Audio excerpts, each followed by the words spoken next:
ନେଇଯାଇଛି ବଡ଼ି ସବୁ ନେଇ ବୋଉର ସବୁ ନେଇକି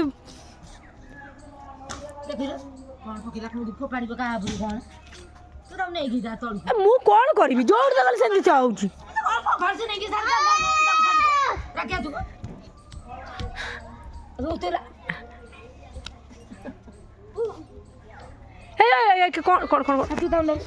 ଆସିକି ଷ୍ଟେଜ ଉପରେ ବଇଛୁ ମୁଁ ତତେ ଖୋଜୁଛି ଆଉ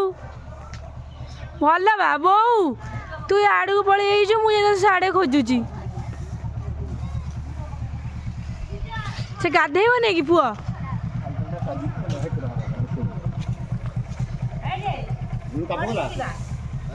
ପଡ଼ିକି ଖଣ୍ଡିଆ ହବନି କ'ଣ ସେମିତି ହଉଛି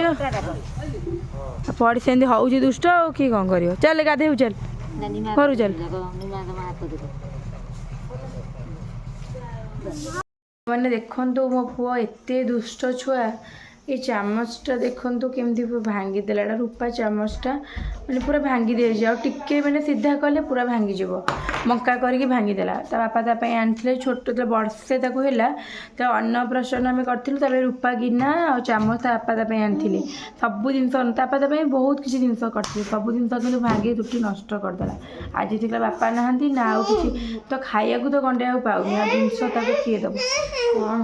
କୁଆଡ଼େ ଯିବୁ ଖାଇଲୁ ବୁଲିବାକୁ କୁଆଡ଼େ ଯିବୁ ଯାଉନୁ ଶୋଇପଡ଼ ଧନ ଖାଇଦେଲୁ ଶୋଇପଡ଼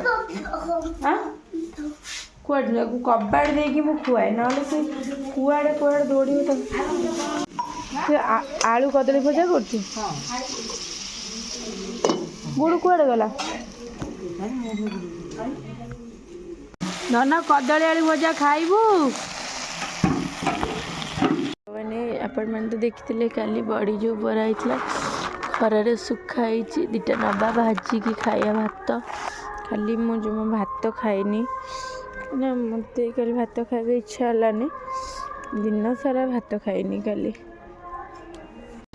ମୁଁ ଭାତ ଖାଇନଥିଲି ଦିନ ସାରା ଏବେ ସେଥିପାଇଁ ଟିକେ ପଖାଳ ଭାତ ଏକାଥରେ ଲଞ୍ଚ କରିନେଉଛି ପଖାଳ ଭାତ ବଡ଼ି ଚୁରା ସହିତ କଦଳୀ ଆଳୁ ଭଜା ଯେଉଁ ବୋଉ କରିଥିଲା ଆଉ ଏଠି ଦେଖନ୍ତୁ ମୋ ଡୁଡୁ ବି ବସିଛି ସିଏ ଖାଇବନି ସିଏ ଆଜ୍ଞା ଶୋଇବ ଉଠିଲେ ତୁ ୟାକୁ ଖାଇବୁ ପଖାଳ ଖାଇବୁ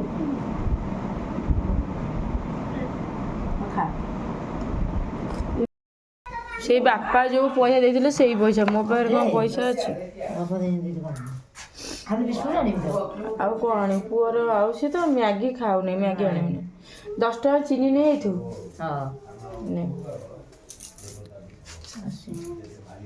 ତା ପାଇଁ ବୋଉ ତା ପାଇଁ ଗୋଟେ ପୁଅ ପାଇଁ 2ଟା ସିମେଇ ନେଇ ଆସିବୁ 10 ଟଙ୍କିଆ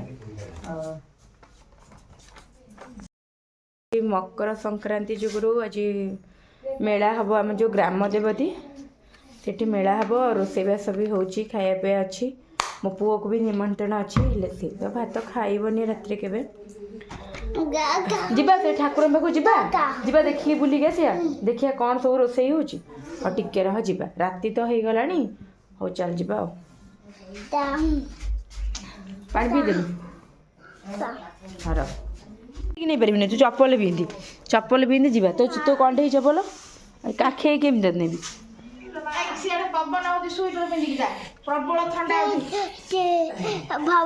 କିନ୍ତୁ ଏଇଠି ମେଳା ହେବ ମକର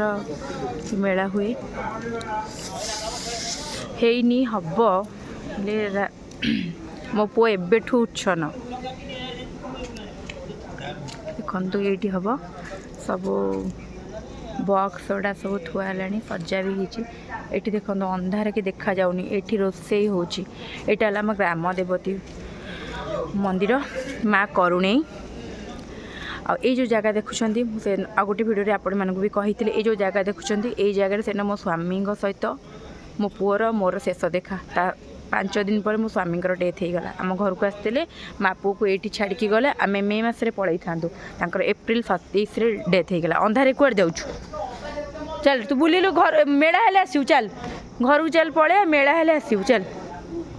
ହଁ ମେଳା ହେଲେ ଆସିବୁ ଏବେ ରାତି ଚାଲେ ତୁ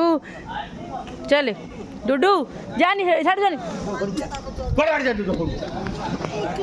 ସେଠୁ ଯାନି ଅନ୍ଧାର ରୋଷେଇ ହେଉଛି ରାତି ହେଲେ ଆସିବୁ ଖାଇବା ପାଇଁ ଚାଲ ଏବେ ବା ରୋଷେଇ ସରିନି ରୋଷେଇ ସରିଲେ ମେଳା ଯେତେବେଳେ ହେବ ଆସିବୁ ଭୋଗ ଖାଇବାକୁ ଆସିବୁ ଟି ଆଉ ଚାଲ ଘରକୁ ପାଗ ତ ହେଇଯାଇଛି ଆଉ